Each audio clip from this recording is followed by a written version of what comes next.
मैं परम पूज्य गुरुदेव के चरणों में कोटि कोटि नमन करता हूँ और गुरुदेव से अनुमति चाहता हूँ कि आज को जो मेरे प्रश्न हैं उनको मैं पूछने की अनुमति आपसे चाहता हूँ। वॉल्यूम कम है भैया, थोड़ा सा वॉल्यूम बढ़ा दीजिए। मैं पिछले कई सालों से पर्यूषण में श्यामनगर आता रहा हूँ। हर बार आपके सवालों के जवाब देने आता था। आज अपने कुछ सवालों के जवाब जानने आया हूँ। गुरुदेव, मैंने बहुत सारे अध्ययन किए तो एक बात हमेशा मन में आई कि सभी धर्मों में या सभी धर्मावलंबियों को ये समझाया जाता है कि जिस धर्म में वो पैदा हुए हैं वही धर्म श्रेष्ठ है। मुस्लिम धर्म के मानने वालों को ये समझाया जाता है कि इस दुनिया में अगर सर्वश्रेष्ठ धर्म है तो मुस्लिम है। हम जैन में पैदा हुए तो हमें समझाया जाता है कि जैन धर्म ही श्रेष्ठ है। जो वैष्णव या हिंदू धर्म के मानने वाले हैं या ईसाई धर्म को, इस तरह से दुनिया में जितने भी धर्म हैं सब में यही शिक्षा दी जाती है कि जिस धर्म में तुम पैदा हुए हो वही धर्म श्रेष्ठ है। तो श्रेष्ठता का निर्णय कैसे किया जाए, या धर्मों में भी कोई कंपटीशन है कि कौन सा श्रेष्ठ हो? ये मेरे मन में हमेशा एक प्रश्न पैदा होता रहा है। अगर आप इसका समाधान करेंगे तो बहुत कृपा होगी गुरुदेव।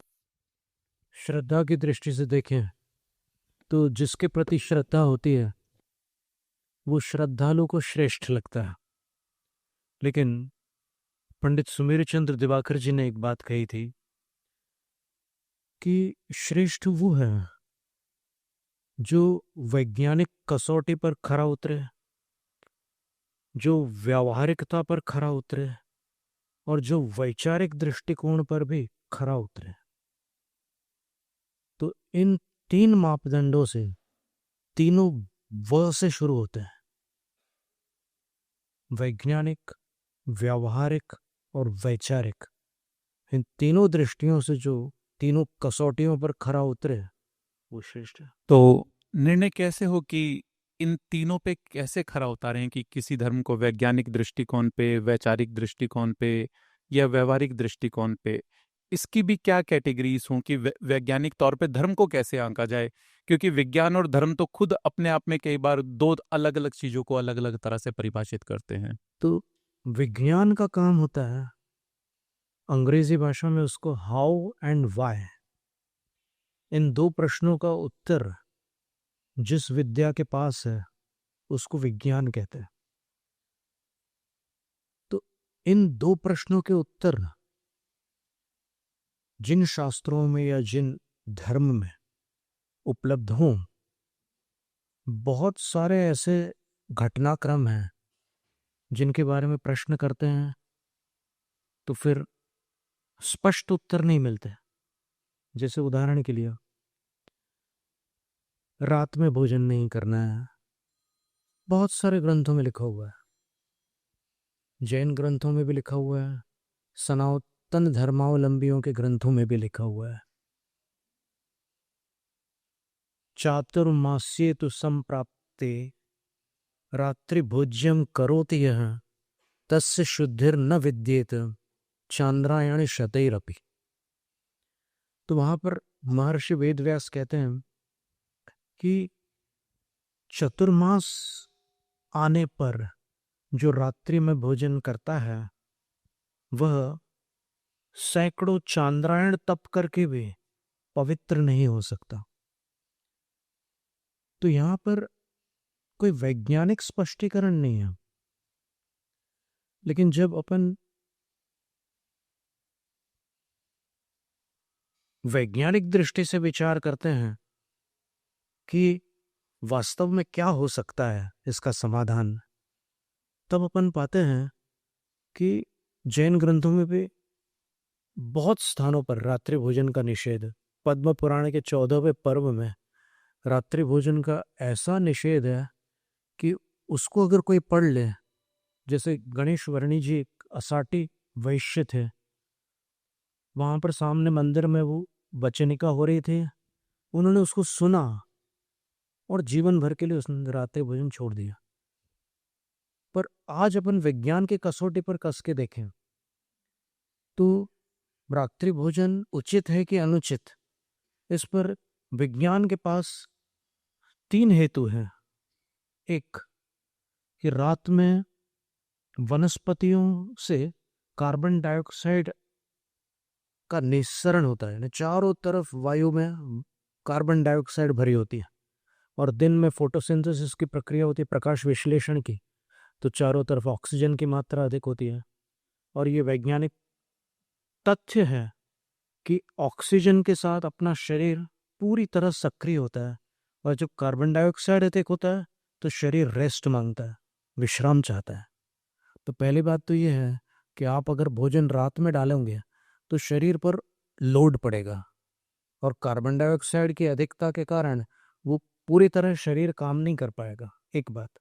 दूसरी बात, वैज्ञानिकों का ये भी मत है कि अपना स्टमक का अर्थ ये पेट नहीं है, स्टमक का अर्थ है ये आहार नली, यहाँ से चालू होती है और ये फेरिंग्स, फिर यहाँ नीचे इसोफेगस, और ये फेफड़ों के नीचे एक थैली होती है जहाँ पर भोजन इकट्ठा होता है और उसमें हलचली होती है, और वहाँ डाइल्यूट हाइड्रोक्लोरिक एसिड होता है, उसके साथ भोजन का मिश्रण होता है, और पाचन की प्रक्रिया मुंह से ही प्रारंभ हो जाती है, तो वहाँ जाकर के वो एसिडिक हो जाता है भोजन।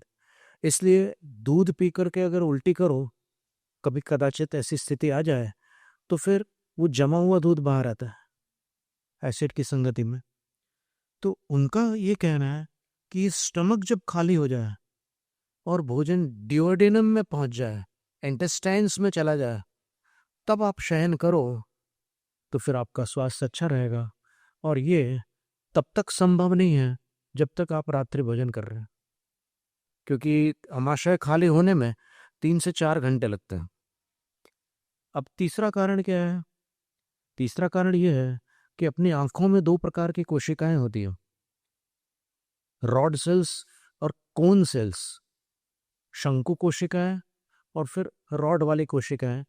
तो रॉड सेल्स जो होती है वो black and white vision, 2 colours को पकड़ती है, और कोन सेल्स जो होती है वो कलर्ड विजन वाली होती है। तो रात को कोन सेल्स विश्राम में जाती है, रॉड सेल्स एक्टिव होती है। दिन में कोन सेल्स एक्टिव होती है, तो दिन में अपन रंगों को अच्छी तरह देख सकते हैं, रात में कीड़ा जीरा लगता है, क्योंकि आंखों से रंग ठीक से दिखता नहीं। तो इन सब कारणों से अपन देखते हैं कि शास्त्रों में जिस चीज का निषेध है वो विज्ञान से भी समर्थित है। ये वैज्ञानिक दृष्टि हो गई। फिर वैचारिक दृष्टि से अपन देखें तो फिर जो अहिंसक विचारधारा है, जैसे ही सूर्यास्त होता है और जैसे ही पक्षी अपने वृक्षों पर जाकर अपना रात्रि विश्राम करना प्रारंभ करते हैं, वैसे ही चमगादड़ उड़ना शुरू करते हैं। ये प्रकृति का नियम है। पक्षी बैठे, चमगादड़ बाहर निकले, और उसी समय छिपकलियां वगैरह सब, रात्रिंचर जो प्राणी हैं, वो सब बाहर आ जाते हैं। तो इससे ये सूचित होता है कि रात में जीव जंतुओं की मात्रा बढ़ जाती है, और जीव जंतुओं की मात्रा जब रात में बढ़ जाती है तो फिर जिस भोजन का आप रात में सेवन करेंगे तो उसमें उन जीवों की विराधना, उन जीवों को क्षतिग्रस्त होने की संभावना बढ़ जाती है। तो इसलिए अहिंसक विचार से अगर देखें तो फिर दिन में भोजन करना अधिक अहिंसक होता है रात्रि में भोजन करने की अपेक्षा। और तीसरी बात, वैज्ञानिक, वैचारिक और व्यावहारिक। अब व्यावहारिक जगत में हर जगह विज्ञान लागू नहीं होता, कुछ भावनाएं भी होती है जो व्यावहारिक संबंध में है मनुष्य एक दूसरे के, तो उनकी भावनाएं भी होती है। तो भावनाओं के अनुसार अगर अपन देखें तो फिर वहां पर छोटे छोटे जीवों को भी अपन महत्व देते हैं। अपनी भारतीय संस्कृति, जो आत्मवादी दर्शन है यहाँ के, उनमें ये माना जाता है कि सह अस्तित्व रखो,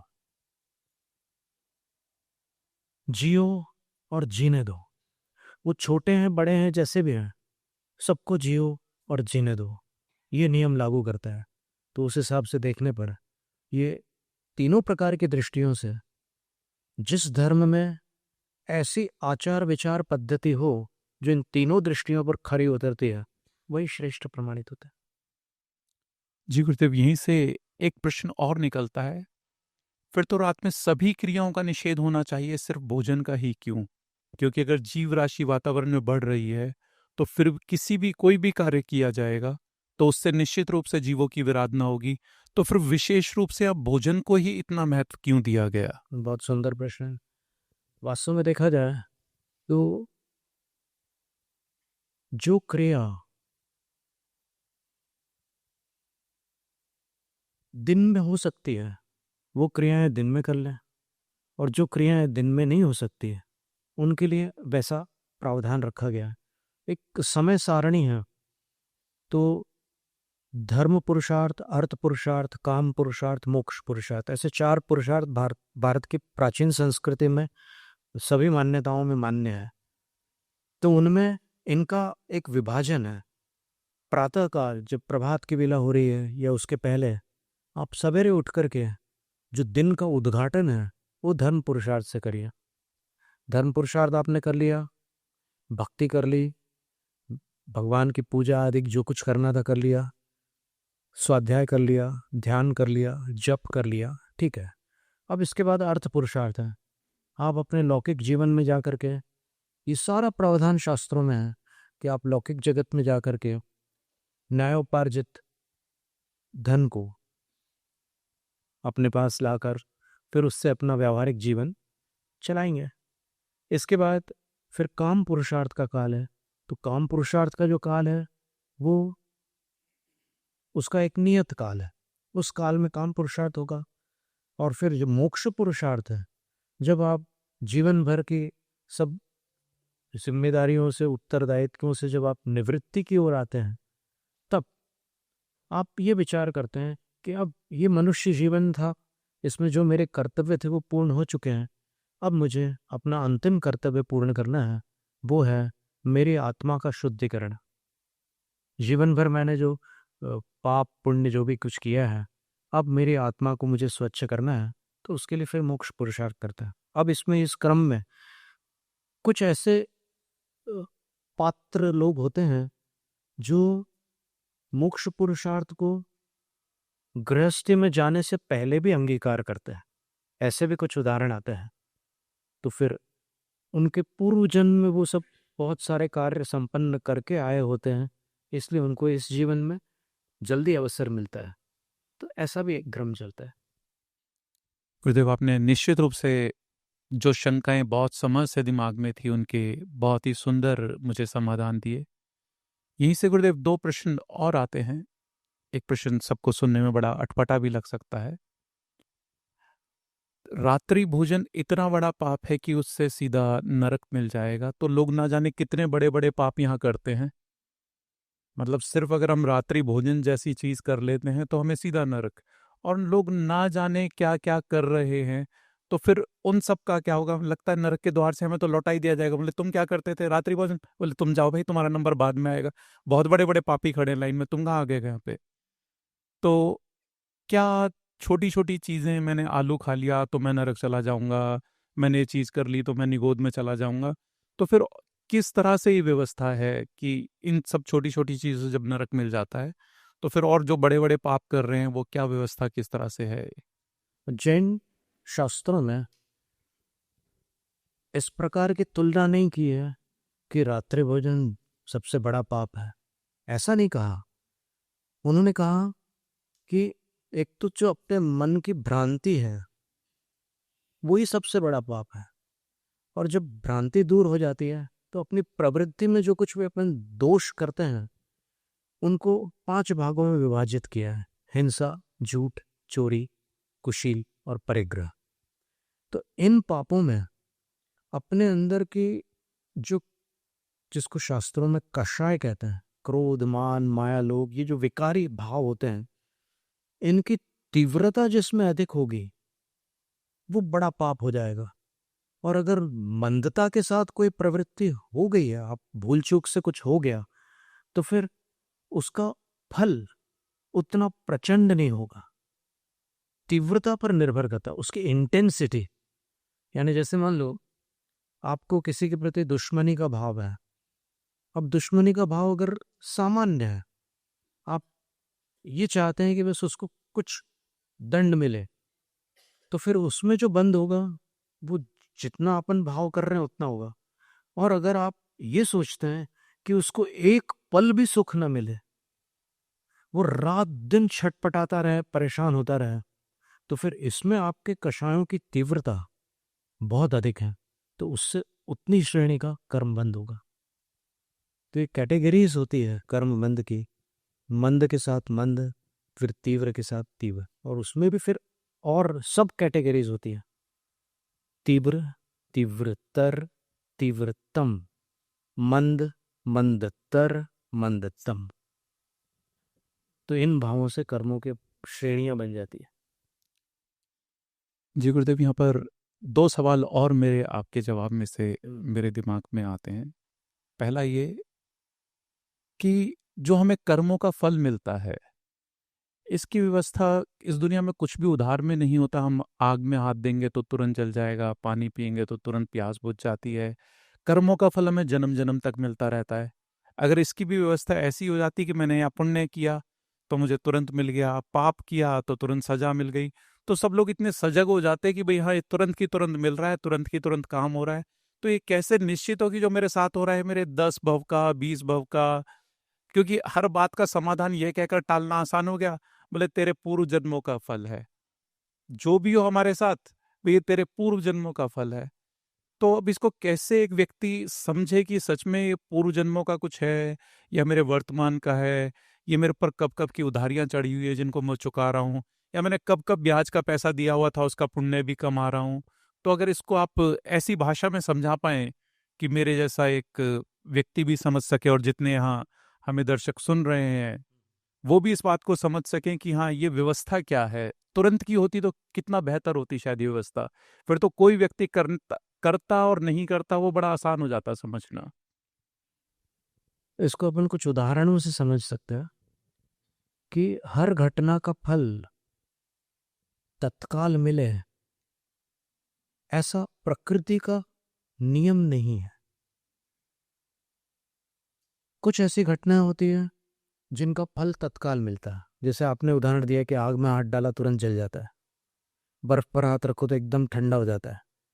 लेकिन कुछ ऐसी घटनाएं होती है जिसके बीच में समय लगता है, और फिजिक्स में, भौतिकी विज्ञान में कहते हैं कि एक्शन, ये कॉज और इफेक्ट, जिसको शास्त्रों में कारण और कार्य कहते हैं, तो कॉज एंड इफेक्ट, उसके बीच में एक लेटेंट पीरियड होता है।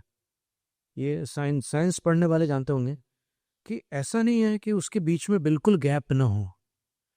कभी कभी कम होता है तो अपन उसको पकड़ नहीं पाते हैं, अपना ज्ञान उतना नहीं है कि अपन उतने कम गैप को पकड़ ले। लेकिन साइंटिस्ट लोगों ने पाया है कि प्रत्येक एक्शन और रिएक्शन, उसके इफेक्ट के बीच में, कॉज एंड इफेक्ट के बीच में एक लेटेंट पीरियड होता है। इसको अपन एक उदाहरण से समझते हैं। जैसे एनोफिलिस मॉस्किटो होता है, एक प्रकार का मच्छर होता है जो ऐसे चपटा नहीं बैठता है, ऐसे बैठता है। किसी के भी शरीर पर बैठेगा तो ऐसे बैठेगा। वो मलेरिया का मच्छर कहलाता है। और वो जब डंक मारता है, काटता है, तब उसके अंदर का जो स्राव है, मच्छर काटता है तो पहले वो अपने शरीर में एक स्राव को इंजेक्ट करता है, अंदर भेजता है, ताकि जिस रक्त को वो पीना चाह रहा है, ग्रहण करना चाह रहा है, वो कोएग्यूलेट ना हो, जम ना जाए। तो पहले उसको छोड़ता है और फिर उसके बाद में उसको चूसता है रक्त को, और उसके शरीर में वो रक्त इकट्ठा हो जाता है। अब वो जो उसके मुंह से जो निकला हुआ रस है, उसमें कई प्रकार के माइक्रोब्स होते हैं, कीटाणु होते हैं, जीवाणु होते हैं। तो प्लाज्मोडियम वाइवैक्स नाम का जो कीटाणु है, वो मलेरिया को उत्पन्न करता है। और प्लाज्मोडियम फैल्सिपेरम होता है, वो सेरेब्रल मलेरिया को उत्पन्न करता है। लेकिन उसके काटते ही साथ मलेरिया नहीं होता, और वो जो बीच का पीरियड है, वो जूलॉजी के अनुसार उसको लेटेंट पीरियड ना कहकर, फिजिक्स में लेटेंट पीरियड कह रहे हैं, और यहाँ पर बायोलॉजी में देखो आप तो उसको इंक्यूबेशन पीरियड कहते हैं। एड्स का भी अपना पीरियड रहता है, हेपेटाइटिस बी का भी रहता है, सेरिब्रल मलेरिया का भी रहता है, और तमाम बीमारियों के वो पीरियड्स होते हैं, इंक्यूबेशन पीरियड। उतने समय में वो पूरे रक्त में बीमारी फैल जाती है, और जब वो टॉक्सिन्स रिलीज करना चालू करते हैं अंदर के जो माइक्रोब्स है, तब बुखार चढ़ता है और वो सारे लक्षण आ जाते हैं बुखार के। इसी प्रकार जो कर्म बंद होता है, उसके बाद कर्म बंद में एक प्रक्रिया है, बड़ी विचित्र प्रक्रिया है, और आपको आश्चर्य होगा कि जैनिज्म में जो इसका वर्णन है वो इतना साइंटिफिक है कि आप सुन के देखिएगा। वो ऐसा है कि इस संपूर्ण जगत में अपने को आंखों से जो चीजें नहीं दिख रही है वो भी यहाँ पर भरपूर है, और 23 प्रकार के एटॉमिक स्ट्रक्चर्स, जिनको शास्त्रों में वर्गणा कहा है, वो they exist in the whole universe, वो संपूर्ण लोक में विद्यमान है। और उनमें से 7 ऐसी वर्गणाएं हैं जिनको जीव ग्रहण कर सकता है, और उन वर्गणाओं में एक वर्गणा का नाम है कार्मण वर्गणा। अपन बोलते हैं ना कि कर्म का बंद हो गया, पाप बंद होगा, तो क्या बंद गया? क्लियर होना जरूरी है ना, क्या बंद गया? तो उस टाइम ये होता है कि अपन यहाँ बैठे हुए हैं, यहीं पर वो कार्बन वर्गणाएं ठसाठस भरी हुई है, और कई कार्बन वर्गणाएं ऐसे ही चिपकी हुई है अपने साथ, कर्म बंद के रूप में नहीं, ऐसे यूं ही चिपकी हुई है आत्मा के प्रदेशों के साथ। उनको विस्तरसोपचय कहते हैं। और जैसे ही अपन मन वचन काय से कुछ उद्यम करते हैं, उद्योग करते हैं, पुरुषार्थ करते हैं, और साथ में अपने अंदर राग द्वेष भी होते हैं, उसी समय जैसे एक वेजिटेबल ऑयल होता है, वनस्पति तेल, मूंगफली का तेल है या और कोई तेल है, तिली का तेल है, उसको हाइड्रोजन के साथ उसका रिएक्शन कराते हैं और निकल को कैटलिस्ट के रूप में रखते हैं, उत्प्रेरक के रूप में रखते हैं, तो फिर वो तेल वनस्पति घी बन जाता है। आपने डालडा नाम तो सुना ही होगा। तो वो वेजिटेबल ऑयल, वेजिटेबल घी बन जाता है। लेकिन हाइड्रोजन और निकल, इन दोनों का होना जरूरी है। और निकल जो है वो उस प्रतिक्रिया में सम्मिलित नहीं है, लेकिन वो उत्प्रेरक है, सहायक है।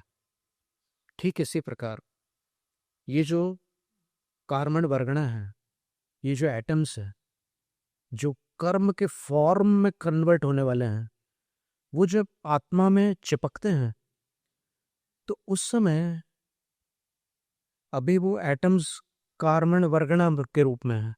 जैसे ही अपन मन वचन काय की कोई चेष्टा करते हैं और साथ में राग द्वेष करते हैं, जैसे उदाहरण के लिए कोई चला जा रहा है और रास्ते में उसको कोई कुत्ता दिखा तो उसको एक लात मार देता वो, ठीक है कुछ सेकंड्स की घटना है वो। लेकिन उतने समय में क्या होता है, उसके अंदर जो कषाय थी और उसके जो योग थे, मन वचन काय के जो उद्यम थे, उसके कारण ये जो कार्बन वर्गणा उसके साथ है, वो वहीं के वहीं, जैसे वेजिटेबल ऑयल वेजिटेबल घी बन गया, वैसे कार्बन वर्गणा द्रव्य कर्म बन जाती है। और वो जो द्रव्य कर्म है वो उसी समय आत्मा में जम जाते हैं। और उसका एक पीरियड होता है, आबाधा काल। उतना टाइम पीरियड जब तक नहीं निकलेगा तब तक वो कर्म बना रहेगा, कोई आपको तकलीफ नहीं होगी। लेकिन जैसे ही आबादा काल पूरा होगा तो बाधा चालू हो जाएगी। और सबके साथ ऐसा होता है। अब वो आबादा काल कितना है वो डिपेंड करता है, वो निर्भर करता है कि आपने कषाय कितनी की थी बांधते समय। अगर आपकी मंद कषाय थी तो फिर उसका फल अलग होता है। तीव्र कषाय थी तो अलग फल होता है। अच्छे काम कर रहे थे तो उसका फल अच्छा होता है, बुरे काम कर रहे थे तो उसका फल बुरा होता है। ऐसी ही प्रक्रिया है कर्मबंध की। तो जब उसका फल आता है उसको उदय कहते हैं, और उसकी जो इंटेंसिटी होती है उसके अनुभाग कहते हैं, और जो उसकी क्वांटिटी होती है, कितने आइटम्स आए एक टाइम पे, उसको प्रदेश बंद कहते हैं। और जो उसकी वैरायटी होती है, कुछ ऐसे कर्म होते हैं जो ज्ञान पर आवरण डालते हैं, कुछ ऐसे कर्म होते हैं जो विघ्न उत्पन्न करते हैं, कुछ ऐसे कर्म होते हैं जो दुख उत्पन्न करते हैं, कुछ ऐसे कर्म होते हैं जो सुख की सामग्री देते हैं। तो वो अलग अलग प्रकार के 8 प्रकार के कर्म है, और उसके 148 उसके उत्तर भेद है। तो ये प्रक्रिया ऐसी चलती है, अपने को पता भी नहीं चलता कि अपन ने आज इतना सब किया। बेसनी लोग ठाठ से जी रहे हैं, और जो अच्छे लोग हैं उनकी कठिन परीक्षाएं हो रही है। तो देखकर तो ऐसा लगता है कि यार वही अच्छा है। तो फिर उसका समाधान यही है कि वो जो पहले करके आए हैं उसके कारण ऐसी स्थिति है। और दोनों में विषमता मिल सकती है। कुछ अच्छा करने वाले अच्छे से भी जी रहे हैं, और कुछ बुरा करने वाले उसी दिन से बर्बाद हो रहे हैं। ऐसे भी कुछ उदाहरण मिलते हैं। तो इसलिए ये कर्म और कर्म फल का जो रहस्य है ये बड़ा सूक्ष्म है। और चूंकि ये गणितीय है, इसलिए गणित कभी भी चूकता नहीं है। गणित एक ऐसी चीज है जो अचूक होती है। प्रतिभा ने निश्चित रूप से बहुत ही वैज्ञानिक ढंग से, जिस तरह से कभी समझा भी नहीं था इस विषय को, आपने उस तरह से इसके जवाब दिए। मैं अनुग्रहित हूँ। प्रतिभा, आजकल एक प्रश्न और रहता है कि क्या धार्मिक क्रिया ही धर्म है? क्योंकि निश्चित रूप से जो भी प्रेरणाएं दी जाती हैं वो धार्मिक क्रियाओं के लिए, ये करो, इस तरह से करना चाहिए। तो धर्म और धार्मिक क्रिया, ये दोनों एक ही हैं? या धर्म के लिए धार्मिक क्रियाओं का करना जरूरी है? या वही व्यक्ति धार्मिक है जो धार्मिक क्रियाओं को कर रहा है? क्या वो व्यक्ति धार्मिक नहीं हो सकता जो धार्मिक क्रियाओं को नहीं कर रहा है? तो अगर इस शंका का भी या इस जिज्ञासा का भी आप समाधान करेंगे तो बहुत कृपा होगी। वास्तव में ये श्रेणी पर निर्भर करता है। जो प्राथमिक श्रेणी के लोग हैं उनके लिए कुछ क्रियाओं का प्रावधान है, और जो उच्च श्रेणी वाले हैं, जो ध्यान में लीन रह सकते हैं, उनके लिए निष्क्रिय अवस्था का निर्देश है। कि निष्क्रिय अवस्था में आप अपने आप को जब तक निर्विकल्प रख सकते हैं, निस्तरंग रख सकते हैं, आप रखिए। वो अभेद रत्नत्रय कहलाता है, और जो प्रवृत्ति में होता है वो भेद रत्नत्रय कहलाता है। तो दोनों धर्म है ऐसा। अब प्राथमिक अवस्था में तो क्रियाएं बताई गई हैं, लेकिन क्रियाओं से निष्क्रियता की ओर जाना ये मुख्य कार्य है, मुख्य उद्देश्य है। क्योंकि निष्क्रिय होने के बाद ही मुक्ति की प्राप्ति होती है। जब तक क्रियाएं हैं तब तक कुछ ना कुछ अंदर तरंग है, और वो जो हलचल ही है वो थोड़ा बहुत बंद तो कराएगी। और बंधन से पूर्णतः मुक्त होना है तो निस्तरंग होकर ध्यानस्थ होना होगा। तो धर्म में दोनों बातें हैं, एक सविकल्प और एक निर्विकल्प, एक व्यवहार, एक निश्चय, एक सराग, एक वीतराग, ऐसे वेद बनते हैं। गुरुदेव, ये कैसे पता चले कि हम प्राथमिक अवस्था में हैं या हम थोड़ी सी उच्चतर अवस्था में? इसका निर्णय कैसे किया जाए? इसका निर्णय अपनी आसक्तियों से किया जा सकता है कि अपने अंदर रागासक्ति कितनी है, अपने अंदर भोगासक्ति कितनी है, अपने अंदर देहासक्ति कितनी है। आसक्ति का अर्थ होता है लगाओ, ऐसा लगाओ कि जो छूट नहीं पा रहा है, ऐसा लगाओ। तो देहासक्ति ऐसी है कि आप शरीर के प्रति अत्यधिक प्रेम है आपको। भोगासक्ति ऐसी है कि जिसमें आपको जो इंद्रिय सुख की सामग्री है उसके प्रति आपको बहुत ज्यादा लगाव है। और रागासक्ति यह है कि आपको अगर राग उत्पन्न हो जाता है या द्वेष उत्पन्न हो जाता है तो आप उसको छोड़ नहीं पाते। लोग आपको समझाते हैं कि अरे जाने दो ना, कर दो क्षमा, गलतियां सबसे होती है। टू एयर इज ह्यूमन, मानव मात्र भूल के पात्र होते हैं, छोड़ दो। लेकिन आप बोलते हैं कि नहीं, मैं तो अब की बार तो मैं हिसाब बराबर करके रहूंगा, तो इसको रागासक्ति कहते हैं। इसमें द्वेष और राग दोनों इसमें सम्मिलित है। तो इससे पता चलता है कि आप अभी प्राथमिक अवस्था में, अभी आपकी स्थिति वो हायर लेवल्स तक के नहीं जा पाया है। तो इससे हायर लेवल्स में जाने के लिए आपको क्या करना होगा? तो उसके लिए आपको सत्संगति करनी होगी, आपको सद्विचार लाने होंगे अपने अंदर, और उसके बाद आपको क्षमा का अभ्यास करना होगा।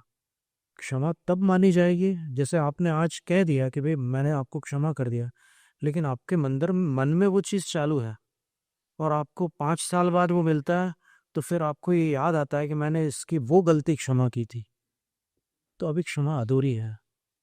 वास्तव में क्षमा वो होती है जब अपन फॉरगिव एंड फॉरगेट, बिल्कुल भूल जाए क्या किया था, और स्मरण में आए तो भी इतना डिस्टेंट, इतना रिमोट हो कि अपने को जरा भी उसके प्रति कोई नकारात्मक तरंग ही ना उत्पन्न हो, तब वो क्षमा है।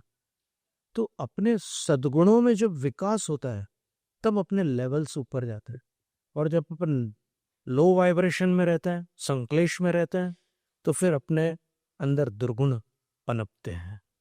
ऐसे गुरुदेव, अब एक व्यक्तिगत प्रश्न हो सकता है, इतना ज्ञान अर्जन करने के लिए आपने क्या क्या किया कि आप सभी प्रश्नों के इतने सरलता से, इतने साइंटिफिक तरह से हर सवाल का जवाब दिए जा रहे हैं? इसका उत्तर तो यही है कि हम विज्ञान के विद्यार्थी थे, और हाउ एंड वाई ये हमारी प्रकृति में था। हर चीज हम बचपन से ही क्वेश्चंस पूछते थे। पिताजी भी साइंस के वो थे, लेक्चरर थे, उनसे पूछा करते थे। फिर और भी जो कोई मिलते थे उनसे हम हर समय क्वेश्चंस ही पूछते थे, और आंसर सुनने के बाद हम उसको याद रखते थे। तो हमने धर्म में आने के बाद भी खोज की। हम धर्म में यूं ही नहीं आए, हमने एक ऐसे व्यक्तित्व के प्रवचन पढ़े जो वैज्ञानिक ढंग से धर्म को प्रस्तुत करते थे। वो खुद इंजीनियर थे, साइंस के स्टूडेंट थे, जिनेंद्र वर्णी जी, जिन्होंने जैनेन्द्र सिद्धांत कोश लिखा है। तो उनके वक्तव्यों को पढ़कर, सुनकर, समझकर उन्होंने एक एक चीज विज्ञान से समझाई, तब हम इससे प्रभावित हुए। और फिर इतने वर्षों में, हमारी दीक्षा को 40 वर्ष हो गए, तो रात दिन हम बस खोज ही खोज करते रहे। इसलिए हमें ये सारी जानकारी, और फिर हम क्या होता है कि किसी का हम समय बर्बाद नहीं करना चाहते, उसको हम कम से कम समय में अधिक से अधिक बात सरलता से, उदाहरण से स्पष्ट कर सकें, ऐसा हम प्रयास करते हैं। इसलिए ये गुरुदेव, आप सबसे प्रश्न पूछते थे, आज मैं आपसे प्रश्न पूछ रहा। क्या हो?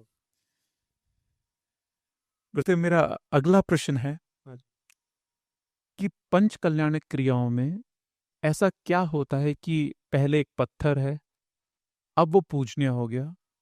एक पत्थर है जिसकी कोई कीमत नहीं है, वो भगवान हो गया। तो सच में साइंटिफिकली ऐसी कुछ चीजें की जा सकती हैं क्या? एक पत्थर पूजनीय हो जाए, एक पत्थर भगवान हो जाए? बहुत अच्छा प्रश्न है। प्राण प्रतिष्ठा कहते हैं इसको। और इतर संप्रदायों में भी जहाँ जहाँ मूर्ति पूजा को माना जाता है, वहाँ पर इसको एक महत्वपूर्ण क्रिया के रूप में स्वीकार किया गया है। अब ऐसा है कि अगर अपन साइंस की भाषा में बोले तो पूरा एनर्जी का ट्रांसफरेंस है। पूरी प्रतिष्ठा विधि मंडप में चल रही है, लेकिन उस मंडप के कोने में एक जाप्य मंडप है, और वहां पर जप चल रही है। और उस जप में इतनी विचित्र क्षमता होती है कि एक एक बीजाक्षर के उच्चारण में, जब अपन एनर्जी रीडर्स और दूसरे इंस्ट्रूमेंट्स से साइंटिफिकली देखते हैं, तो वहां पर एकदम डिफरेंट एक एनर्जी लेवल बन जाता है। और ये प्रयोग किया है कुछ जानकार लोगों ने किसे सर्प स्तंभन मंत्र है, उसको पढ़ करके ऐसे चारों तरफ एक रेखा बना दो, तो सांप कभी भी उस रेखा का उल्लंघन नहीं करता। इंसान लक्ष्मण रेखा का उल्लंघन कर जाता है, लेकिन पशु प्रकृति की सीमा को नहीं तोड़ते। तो वहां पर जाप करते समय ये कार्य होते हैं। अब आपको हम वो जो पत्थर में भगवत्ता का कैसे बीजारोपण होता है और कैसे वो सारे गुण पाषाण में आरोपित किए जाते हैं और उसके बाद क्या स्थिति हो, इनकी बात बताना चाह रहा हूं। जबलपुर में लगभग आधी शताब्दी से पहले की घटना है, जो पिसनहारी की मड़िया एक क्षेत्र है, वहां पर एक मानस स्तंभ है। उस मानस स्तंभ के निकटवर्ती जो चौधरी जी वाला मंदिर कहलाता है, महावीर भगवान का मंदिर है, प्राण प्रतिष्ठा विधि चालू थी और उस समय वो जाप्पे मंडप में पंडित जगनमोहन लाल शास्त्री जी कटनी वाले बैठ करके जाप कर रहे थे और अचानक एक व्यक्ति दौड़ता हुआ आया और बोले, पंडित जी पंडाल में आग लग गई है। तो पंडित जी ने जैसे इस समाचार को सुना, उन्होंने अपने संतुलन को नहीं खोया। वो व्यक्ति तो बिल्कुल घबरा हुआ था, उसकी बॉडी में तो पूरा एड्रेनलिन था, लेकिन पंडित जी ने अपने आप को शांत रखा और उन्होंने तुरंत चत्तारि मंगलम अरहंत मंगलम सिद्ध मंगलम साहु मंगलम केवली पंडित मंगलम चत्तारि, पूरे 127 अक्षर है इसमें, इसको पढ़ा उन्होंने और उससे कहा कि जाओ देख लो आग बुझ चुकी है। और वास्तव में उसने जाकर के देखा तो आग बुझ चुकी थी। ये बिल्कुल सत्य प्रत्यक्ष घटना है, वहां के सब लोग जानकार लोग जानते हैं। तो ऐसी बहुत सारी घटनाएं होती है कि इतना प्रभाव रहता है इन अक्षरों में। एक्चुअली ये भी तो एनर्जी है ना। ये जब उच्चारण करते हैं तो अपने अंदर जो 8 उच्चारण स्थान है और 8 से भी अधिक उच्चारण स्थान है, तो उनमें स्पंदन होता है और उन स्पंदनों में जैसे संगीत के वाद्यों के स्पंदन से जब मल्हार राग बजाया जाता है तो बारिश गिरने लग जाती है और जब दीपक राग बजाते हैं तो दीपक प्रज्वलित हो जाता है। और ये बात असत्य नहीं है, ये बात बिल्कुल सत्य है। अभी एक बार कोई कादम्बिनी नाम की एक पत्रिका आती है, उसमें एक लेख आया था कि तानसेन के कोई वंशज मिले कहीं पर, तो उनसे किसी ने पूछा कि आपको दीपक राग आता होगा, आप तो तानसेन के वंशज हो। तो बोले आता तो है। तो बोले कि आप बताइए। तो फिर बोले कि दीपक राग ऐसे नहीं गाया जाता, बोले उससे तो आग लग जाती है। तो फिर कुछ ऐसी बातचीत चली उनमें और फिर अंततः वो तैयार हुआ। और जैसे ही उनने गाना प्रारंभ किया, थोड़ी देर गाने पर जब वो पूरे सुर वातावरण में छा गए, तो वो जो तानपुरा लेकर के गा रहे थे, वो तानपुरा जलने लगा। और पिछले वर्ष हमने मल्हार राग का प्रभाव देखा कि लगभग अक्टूबर का महीना रहा होगा संभवतः, और उस समय एक गुमटिश प्राकृत में गुमटिश अष्टक नाम का एक स्तोत्र है। वो स्तोत्र ऐसे ही बैठे बैठे गा रहे थे हम, और गाने के बाद हम वहां से उठ करके चले गए। लेकिन जैसे ही बाहर गए तो इतनी बारिश हुई कि पूरे ड्रेंच हो गए। तो इससे ऐसा लगता है कि ये संगीत में, ध्वनियों में, अक्षरों में अपनी पौद्गलिक शक्ति है और उस शक्ति का परिणाम प्रयोग करने से सिद्ध हो जाता है। तो इसी तरह जो प्रतिष्ठा विधि होती है, उस विधि में भी क्रम से जो संस्कार आरोपण करते हैं, धीरे धीरे धीरे धीरे प्रतिमा पर बहुत सारे द्रव्यों का प्रयोग करते हैं। केसर है, चंदन है, अंक न्यास करते हैं। वो शलाका होती है एक विशिष्ट, चंदन शलाका या फिर और कोई अच्छी लकड़ी से उस पर अंकन्यास किया जाता है। प्रतिमा के कुछ विशिष्ट स्थानों पर कुछ अक्षर लिखे जाते हैं। तो वो सारी क्रियाएं होने के बाद अंत में जब नयनोन्मीलन क्रिया होती है, जिसको सूर्य मंत्र भी कहते हैं, तब एकदम ऐसा लगता है कि जैसे उस पाषाण में जान आ गई हो,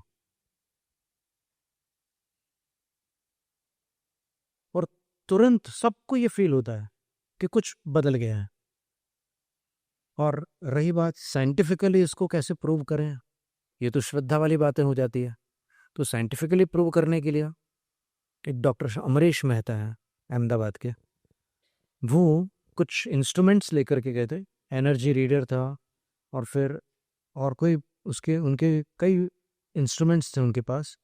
तो उन्होंने क्या किया कि ऐसे प्रतिष्ठित प्रतिमा, सीजी रोड अहमदाबाद में एक मंदिर है, वहाँ पर महावीर भगवान की प्रतिमा थी।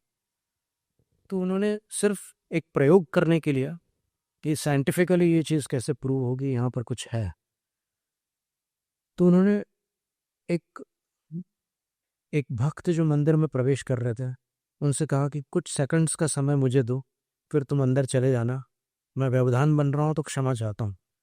तो बोले कि बोलो क्या करना है। तो बोले आप खड़े हो जाओ बस।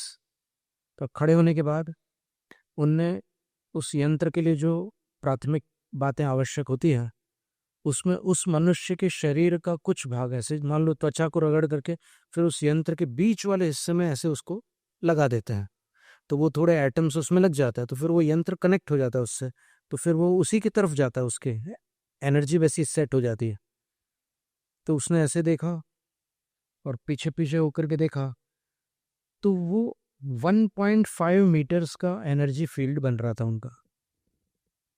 और उन्होंने कहा कि अब आप दर्शन करके आइए।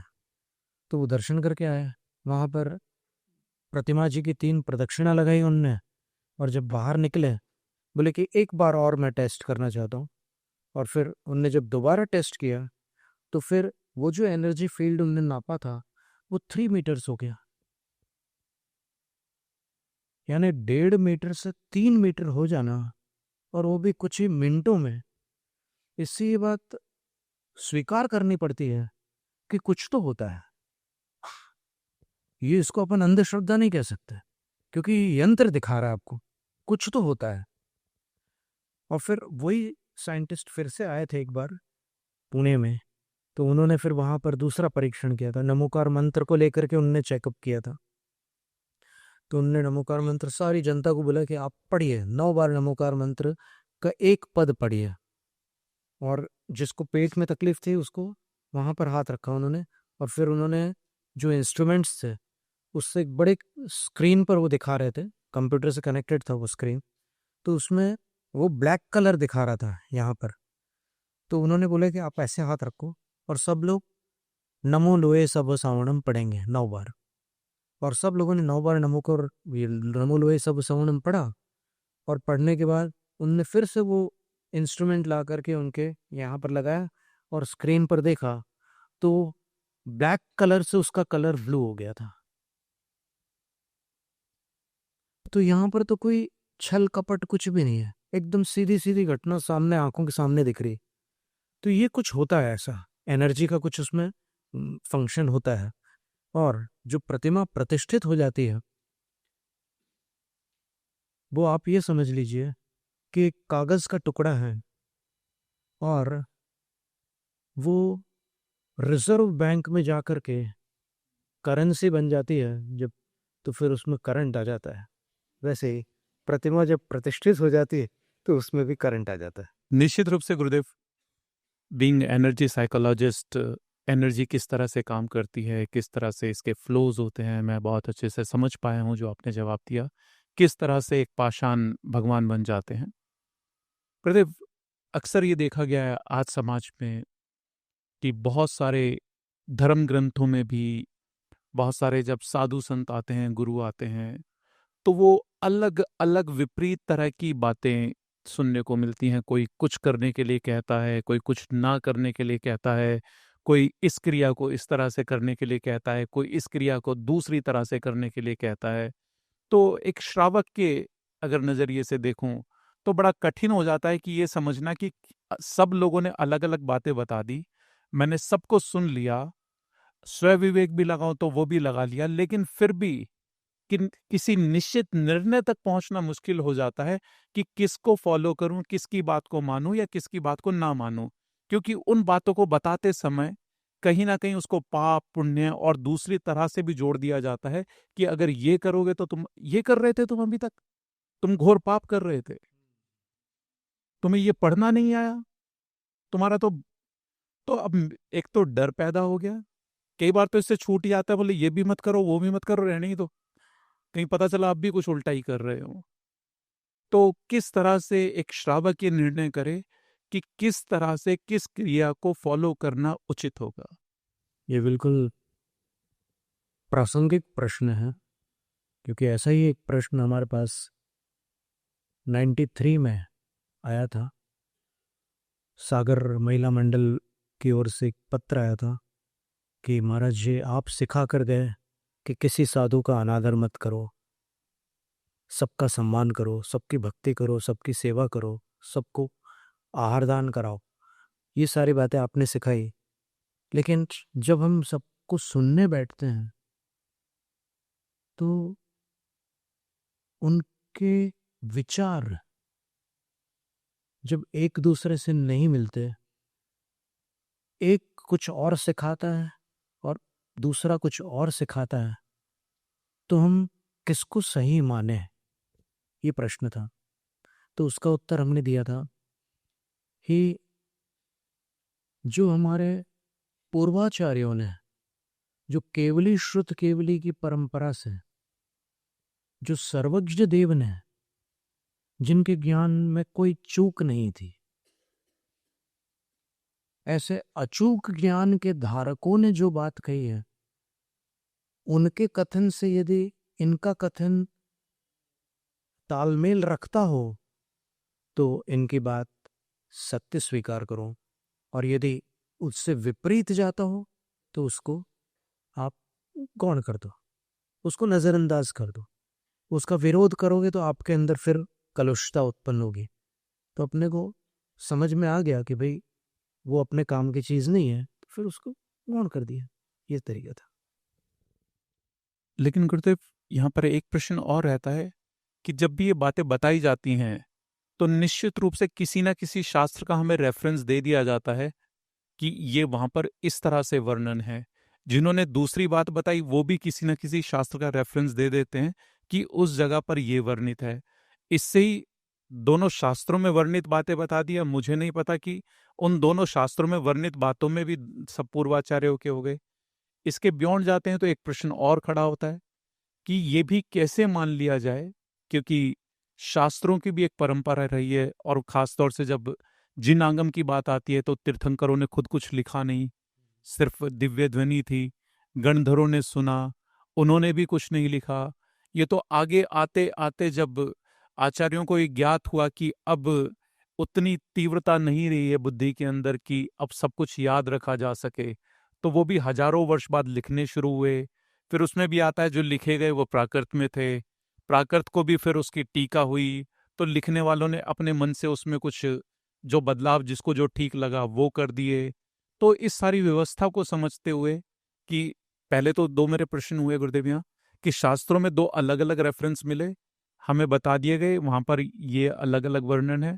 अब मैं किस शास्त्र में लिखी हुई बात को ठीक मानूं? दूसरा कि जो शास्त्रों में भी लिखी गई है ये कैसे सुनिश्चित कर दिया जाए कि जो भी लिख दिया गया है वो सत्य ही है? ठीक है, बहुत सुंदर प्रश्न है।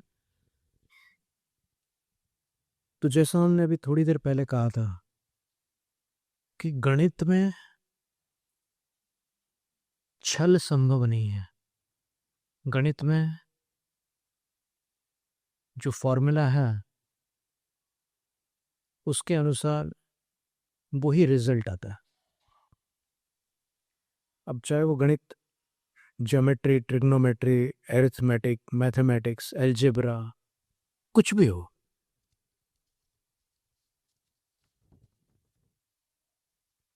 दो घटनाएं हुई। एक तो जिनेंद्र वर्णी जी की, वो कॉलेज के स्टूडेंट थे, साइंस के स्टूडेंट थे। तो इन 10 दिनों में जो लोग साल भर नहीं आते वो आते हैं मंदिर में। उनको लगता है कि चलो भाई इन 10 दिनों में तो अपन चले जाते हैं। वो आ गए पानीपत के मंदिर में।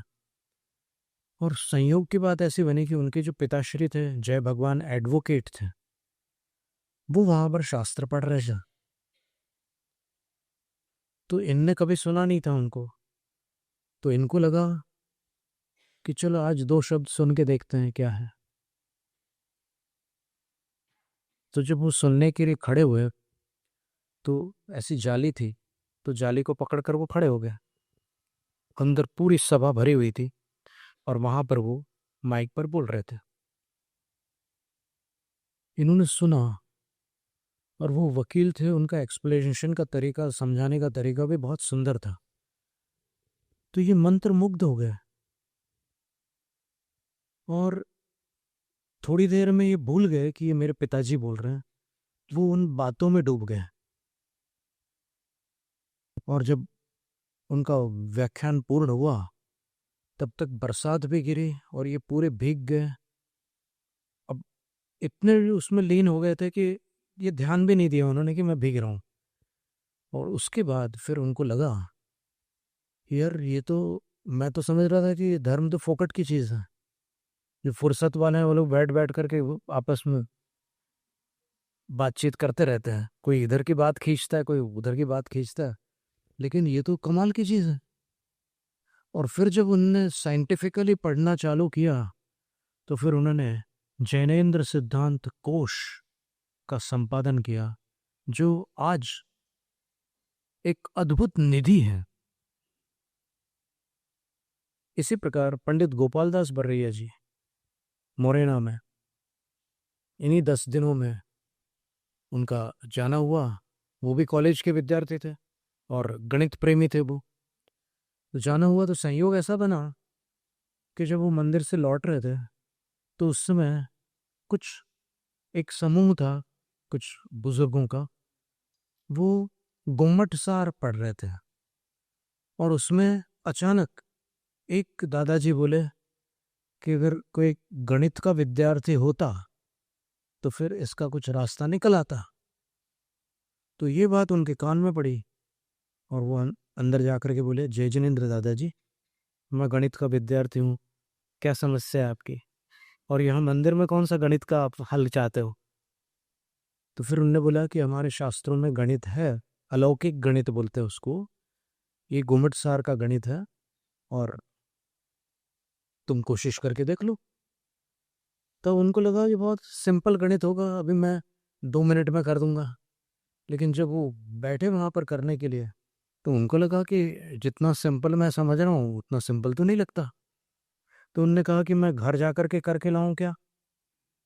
तो बोले करके लाओ, पर इसको आदर से रखना, ये हम लोग भगवान के वचन है, जिनेन्द्र भगवान के वचन है, आदर से रखना। उनने बोला ठीक है, और वो ले करके गए और घर जा करके रात भर वो बैठे रहे उसमें। और उसके बाद उनको लगा कि मैं जो समझ रहा था धर्म को वो कुछ और ही था और निकला कुछ और। और तब उनको ऐसा लगा कि जो गणित की कसौटी पर खरा उतर रहा है वो कभी भी असत्य नहीं हो सकता। और वो उस गणित के माध्यम से वो प्रभावित हो गया। और गणित का वर्णन अपने पूरे कर्म सिद्धांत, जीव सिद्धांत, लोक विभाग आदि सब में गणित का वर्णन मिलता है। और ऐसा अद्भुत वर्णन, ऐसे ऐसे फॉर्मूला है आप दंग रह जाओ। डेसिमल पॉइंट्स, लॉगरिथम्स वगैरह। प्रोफेसर एलसी जैन से हमने 2 महीने तक गणित का अध्ययन किया था। लब्धिसार का गणित देखिए, वैदिक गणित है। फिर श्वेतांबर बंधुओं के पास अंगों का गणित है और दिगंबरों के पास लब्धिसार में पूर्वों का गणित है। ये उत्तरोत्तर सूक्ष्म है। तो उस गणित को 2 महीने तक पढ़ने के बाद हम अचंभित हो गए कि सम्यक दर्शन ऐसे होता है। और कहो किसी पशु को उपदेश देते देते वो सम्यक दृष्टि बन जाए, लेकिन अंदर की प्रक्रिया इतनी गणितीय और इतनी जटिल है, तो लगा कि ये तो बहुत अद्भुत बात है। तो जो गणित की कसौटी पर सत्य खरा उतरे वो कभी असत्य नहीं हो सकता, एक बात। और दूसरी बात ये थी कि शास्त्र प्रामाणिक है कि नहीं है, उसकी सिद्धि तो गणित से हो जाएगी। लेकिन यदि एक श्लोक के 2 अर्थ निकाल रहे हैं कोई, वो भी शास्त्र प्रमाण दे रहे हैं, वे भी शास्त्र प्रमाण दे रहे हैं, ये अभी हरिवंश पुराण से दे रहे हैं, वो भी हरिवंश पुराण से दे रहे हैं, लेकिन दोनों की अर्थापत्ति भिन्न है, तो फिर अपने को एक और विधा का प्रयोग करना होगा। वो क्या है? अपने को ये देखना होगा कि उन्होंने उस श्लोक का अर्थ प्रसंग के अनुसार निकाला या फिर भाषा के अनुसार निकाला, क्योंकि अर्थ बहुत प्रकार से निकाला जा सकता है।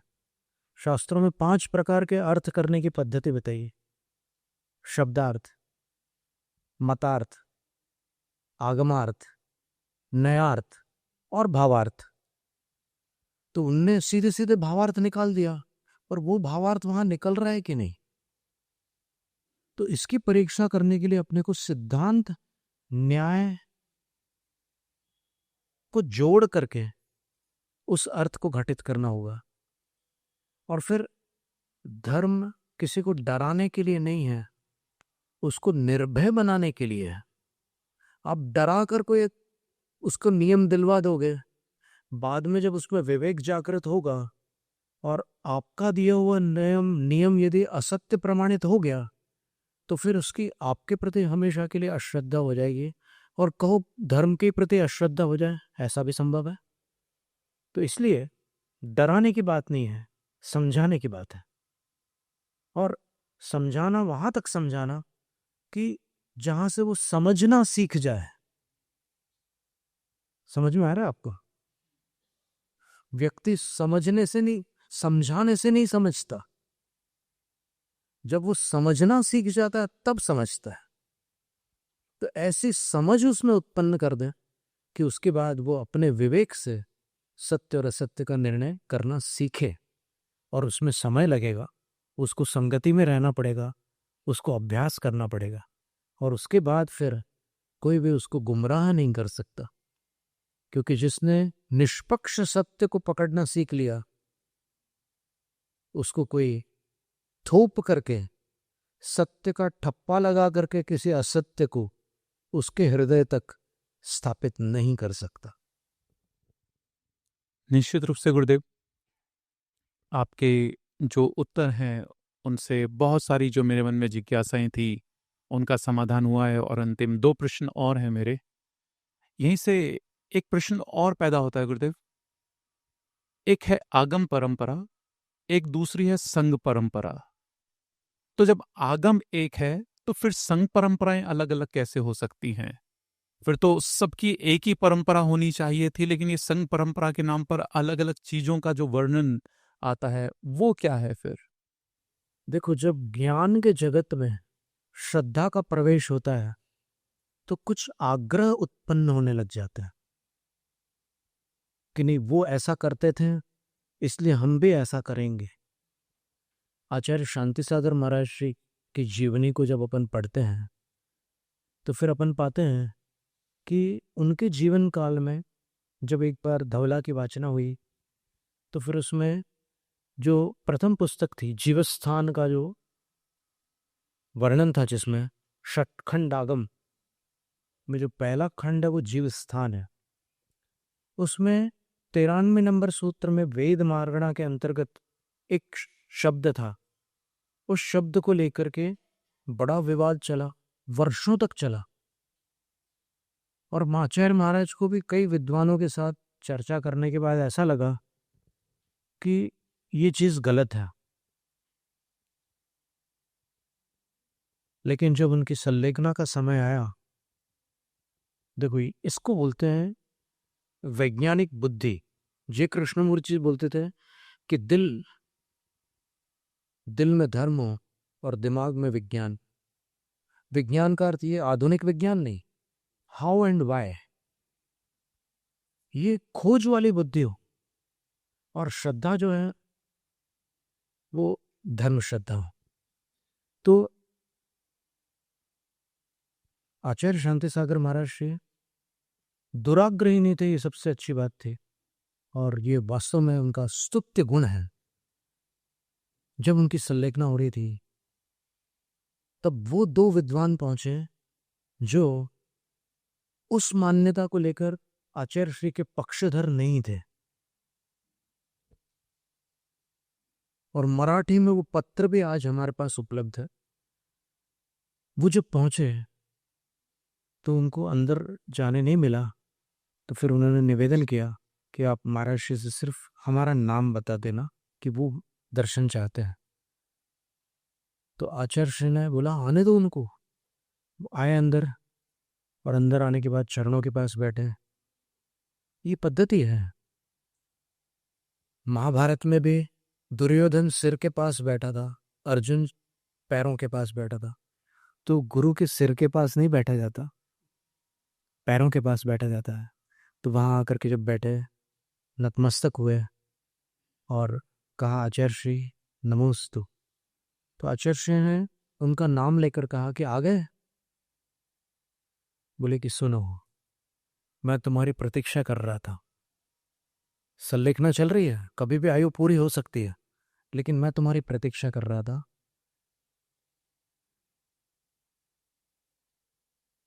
तुम्हारा जो विचार था वो सच है, वो प्रामाणिक है और मुझे मान्य है। तो कितनी बड़ी बात है यह कि जो चीज वो स्वयं पहले मान्य नहीं कर रहे थे, जब उनको ये स्पष्ट हो गया कि विपक्ष के पास सत्य है, तो उन्होंने स्वपक्ष को विसर्जित करके विपक्ष को शिरोधार्य कर लिया। कितनी बड़ी बात है। इसको कहते हैं विशाल दृष्टि। ज्ञान के द्वार जो खुले रखता है वो अंत तक सत्य का स्वागत करता है, और जो बंद कर देता है कि नहीं मैंने जितना जाना बस वही फाइनल ट्रुथ है, तो उसने ट्रुथ को ब्लॉक कर दिया, उसने सत्य के द्वार बंद कर दिया। तो ये स्थिति होती है। तो निष्पक्षता आवश्यक है। और आपने जो कहा, मेरा प्रश्न था गुरुदेव की जब आगम ही सत्य है तो फिर परंपराएं जो हैं या मान्यताएं जो हैं ये असत्य हुई ना। उसने एक वाक्य और बड़ा सुंदर वाक्य कहा उन्होंने कि यदि बालक भी मुझे कोई ऐसी बात बताएगा जो सत्य के पक्ष में हो तो मैं उसको स्वीकार करूंगा। तो अब इसके बाद यह स्पष्ट हो जाता है कि उनकी भावनात्मक परंपरा क्या थी। आप सिर्फ क्रियात्मक परंपरा को पकड़ेंगे तो फिर उस परंपरा से आप चल सकते हैं, जब तक चलना है तब तक चल सकते हैं। लेकिन जब उनकी भावनात्मक धारा को आप पकड़ेंगे तो आप इस बात को स्वीकार करेंगे कि आचार्य श्री किसी चीज के आग्रही नहीं थे। वो जो आगम का सत्य था उसको स्वीकार करते थे, और वो कहते थे कि जब आगम में ये बात आई है, ठीक है मैंने नहीं देखी थी अब देख ली, तो फिर इसमें मेरी सम्मति क्या पूछते हो। जब उनकी हीरक जयंती पर मनोहर लाल शाह नाम के विद्वान ने पूछा कि आचार्य श्री ये सारे आगम प्रमाण हैं, आपकी क्या इस विषय में सम्मति है, तो आचार्य श्री बोले कि जब पूर्वाचार्यों के वचन है तो हमारी सम्मति तो अपने आप हो गई है, हमें तो वो वचन प्रमाण है। ऐसी बात है। तो इसलिए गुरु परंपरा और आगम परंपरा, जहां पर आगम में अपने को स्पष्टीकरण नहीं मिल पा रहा है वहां पर गुरु का आदेश प्रधान है। जहां पर आगम में वो विषय स्पष्ट है तो फिर सारे संघ उसको एक मत होकर के स्वीकार कर सकते हैं, फिर तो कोई विवाद ही नहीं बचता। ऐसा है। सो गुरुदेव इसका मतलब ये हुआ कि हमें इसमें ना पढ़कर कि किसमें क्या है, उससे जो अच्छा है वो स्वीकार कर लेना उसमें क्या चाहिए। है कि अपन को आग्रही बनकर खींचातानी करने की आवश्यकता नहीं है। जो भी अपने हित की बात है उसको अपना कर, और दूसरों के हित की बात है उसको शेयर करके अपने को चारों ओर शांति और अच्छे वातावरण का प्रसार करना चाहिए। गुरुदेव, मेरा आज का और अंतिम प्रश्न शांति पर ही है। जब विश्व के सारे धर्म प्रेम का संदेश देते हैं, तो फिर पूरे विश्व में जो सबसे ज्यादा युद्ध होते हैं वो धर्म के नाम पर ही होते हैं। फिर ऐसा क्यों? जब प्रेम सिलेक्टिव होता है, जब प्रेम एक दायरे में होता है, तब कभी कभी वो प्रेम स्वार्थ बन जाता है। और जहां स्वार्थ होता है वहां पर संघर्ष की स्थिति और वैमनस्यिक स्थिति उत्पन्न हो सकती है। लेकिन कुछ ऐसे धर्म भी हैं जो प्राणी मात्र के प्रति करुणा और प्रेम का संदेश देते हैं। और यहां तक के कि जो जीव अपनी आंखों से भी नहीं दिख रहे, उनकी भी रक्षा पर, उन पर भी करुणा रखो।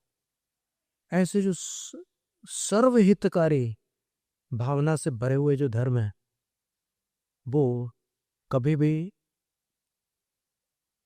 जनहानि को बढ़ावा नहीं दे सकते। पर इस जगत में कुछ ऐसे मनुष्य होते हैं जिनका कोई दूसरा उपाय नहीं है। तब ऐसी स्थिति में निरुपाय होकर के सम्यक दृष्टियों को भी युद्ध करना पड़ता है। और वो ये नहीं चाहते कि जनहानि हो, किसी का घात हो। जैसे बाहुबली और भरत के बीच में युद्ध हुआ, तो मंत्रियों ने कहा कि भाई आप दोनों की तो इस युद्ध में कोई क्षति नहीं होने वाली है, आप मोक्षगामी लोग हैं। लेकिन बाकी जो योद्धा लड़ेंगे उनमें तो कितने परिवार उजड़ जाएंगे, कितनी विधवाएं हो जाएंगी नारियां, और कितने बच्चे अनाथ हो जाएंगे। तो ऐसा क्यों ना किया जाए कि आप दोनों आपस में धर्म युद्ध करके निर्णय कर लो कौन विजेता है, कौन हारने वाला है। तो फिर उस बात को उन्होंने स्वीकार किया था और फिर उन्होंने धर्म युद्ध किया था और जनहानि को रोक लिया था। तो श्री राम ने बहुत बार प्रयास किया कि युद्ध ना हो, बार बार उन्होंने युद्ध टालना चाहा, लेकिन जब वहां से सकारात्मकता नहीं प्राप्त हुई तो फिर अंततः विवश होकर उनको युद्ध करना पड़ा। और ऐसी स्थिति भी बनती है कभी कभी, जो किसी की बात नहीं मानते, तो फिर वहां पर जब कोई उपाय नहीं, साम दाम दंड भेद, तो फिर अंत में वो दंड नीति ही काम करती है।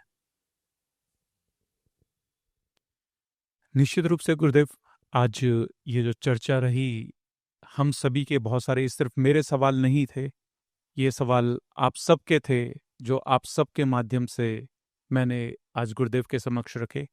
और गुरुदेव ने निश्चित रूप से उनके हमें वैज्ञानिक, व्यवहारिक और वैचारिक रूप से जो भी उत्कृष्ट समाधान हो सकते थे वह हम सभी को दिए। और निश्चित रूप से इस तरह के प्रश्नोत्तरी का जो सबसे बड़ा फायदा होता है वही होता है कि जो भी हमारे मन में संकल्प विकल्प चलते रहते हैं उनसे हम निवृत्त होकर अच्छे से अपने धर्म मार्ग का पालन कर सकें। अब गुरुदेव, मैं व्यक्तिगत प्रश्न है मेरा, मैं आगामी 9 नवंबर को जयपुर के ही बिरला सभागार में एक विश्व कीर्तिमान रचने जा रहा हूं, जिसमें मैं 30 घंटे की, जिसमें ना टॉयलेट जाना होगा, ना पानी पीना होगा, ना बैठना होगा, ना सोना होगा, ना कुछ खाना होगा, और ना कोई नोट्स वगैरह होते हैं। तो 30 घंटे की एक नॉन स्टॉप स्पीच देकर एक विश्व कीर्तिमान बनाने जा रहा हूं। उसके लिए आपका आशीर्वाद भी चाहूंगा, क्योंकि गुरुओं की कृपा के बिना, गुरुओं के आशीर्वाद के बिना वह संभव नहीं है। और निश्चित रूप से आपसे इस विषय पर कुछ जानना भी चाहूंगा कि मुझसे भी लोग अक्सर पूछते हैं कैसे संभव हो जाता है, इसके बारे में धर्म क्या कहता है कि ये इस तरह की क्रियाएं जो असंभव लगती हैं ये कैसे संभव हो जाती हैं, और साथ में आपका आशीर्वचन भी। इसमें हमारा आशीर्वाद तो ठीक है, सरस्वती माता की उपासना बहुत जरूरी है, क्योंकि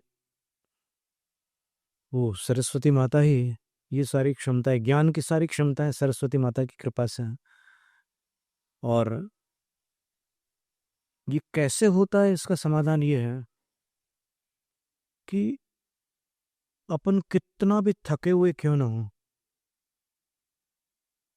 लेकिन जब दो स्थितियां होती है, फ्लाइट एंड फाइट।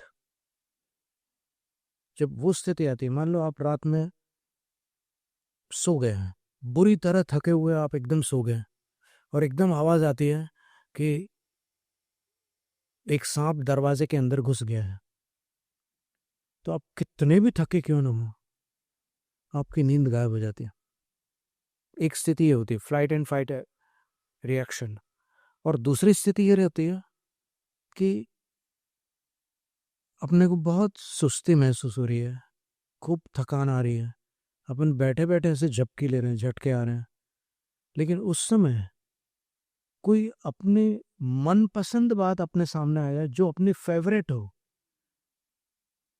तो जिसमें अपनी रुचि होती है, उसमें अपनी सारी शक्तियां एक्टिव हो जाती है, और जो अंदर बटन्स ऑफ थे वो सारे ऑन हो जाते हैं और ये चालू हो जाता है। तो आशीर्वाद है आपके लिए भरपूर। और चार पंक्तियां हैं ऐसे कविता में। शांति के पुरुषार्थ बिन हम शांति कैसे पाएंगे, देह की ही चाकरी में दिन निकलते जाएंगे, ऊपरी उपचार भर से रोग कैसे जाएंगे,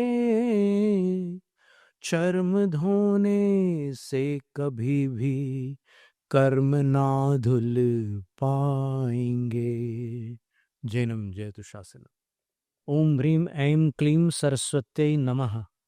ये जैन सरस्वती मंत्र है। ओम ह्रीम ऐं क्लीं ओम ई ई ई सरस्वत्यै नमः। आशीर्वाद।